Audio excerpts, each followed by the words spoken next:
पुढची विशेष बातमी बघूया।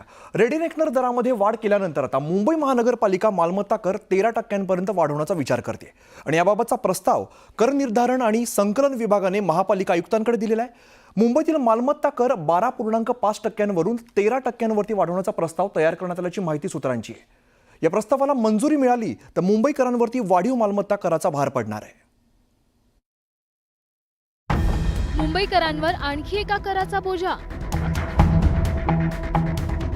मालमत्ता करातही वाढ होणार।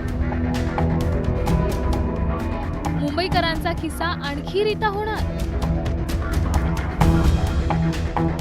मुंबईत राहणारा सर्वसामान्य माणूस घर घेण्याचा विचार करत असतानाच त्याच्यावर एका मागोमाग एक कर आणि शुल्काचा बोजा पडतोय। अगोदरच रेडी रेकनरच्या दरात 3.39% झालेली वाढ। अशातच कचरा उचलण्यासाठी नागरिकांकडून शुल्क घेण्याचा पालिकेचा विचार। या धक्क्यातून मुंबईकर सावरत नाही, तोच आता मुंबईकरांना मालमत्ता कर वाढीला सामोरं जावं लागण्याची शक्यता आहे। मुंबईतील मालमत्ता कर 12.5% वरून 13% वाढवण्याचा प्रस्ताव तयार करण्यात आल्याची सूत्रांची माहिती आहे। यामुळे मुंबईकरांवर आर्थिक बोजा पडणार आहे। त्यांचं अगोदरच आपण जर बघितलं तर दैनंदिन जीवन जे आहे ते कठीण परिस्थितीमध्ये असल्याचं आपल्याला सगळ्याला माहीत आहे, दिसतंय। आपण शहानिशा करू शकता। त्याच्यात अजून आपण म्हणजे शासनानं भर पाडून त्यांना त्रास होईल असं करू नये।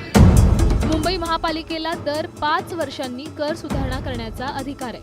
मालमत्ता करातील शेवटची वाढ ही 2015-16 साली झाली होती। गेल्या 10 वर्षात ही वाढ न झाल्यामुळे दरवर्षाचे 675 कोटी रुपये अधिकचा मालमत्ता कर मुंबई महापालिकेला मिळालेलाच नाही।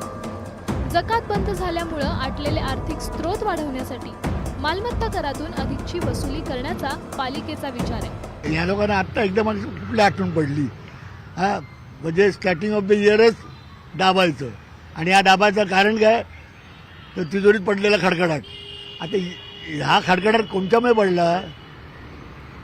या राजकारणी लोकांमुळे ना, या नको असलेल्या योजना गळ्यात मारून लोअर मिडल क्लास रादर की जे बँकांकडनं कर्ज वगैरे घेऊन घरं घेत असतात त्यांना 5% 4% डेफिनेटली म्हणजे जी काय वाढ आहे ती डेफिनेटली त्रास देणारी आहेच। ओव्हरऑल असं आहे की आय मीन अनप्लॅन्ड म्हणजे काहीच योजना नसतात, योजना आणतात, घोषणा करतात, पण त्याच्यासाठी व्यवस्थापन कुठे आहे हे वारंवार केलं जातं, असं माझं स्पष्ट मत आहे। मुंबई महानगरपालिकेनं सरत्या आर्थिक वर्षात विक्रमी 6,200 कोटी रुपयांचा मालमत्ता कर जमा केलाय। लोअर परळ वरळी भागातून 624 कोटी, अंधेरीचा समावेश असलेल्या के पूर्व विभागातून 526 कोटी तर के पश्चिम विभागातून 504 कोटी रुपयांचा मालमत्ता कर जमा केलाय। आता मालमत्ता कर वाढवण्याचा पालिका विचारात असल्यामुळे मुंबईकरांच्या खिशाला कात्री लागणार आहे। Bureau report, news 18 Lokmat.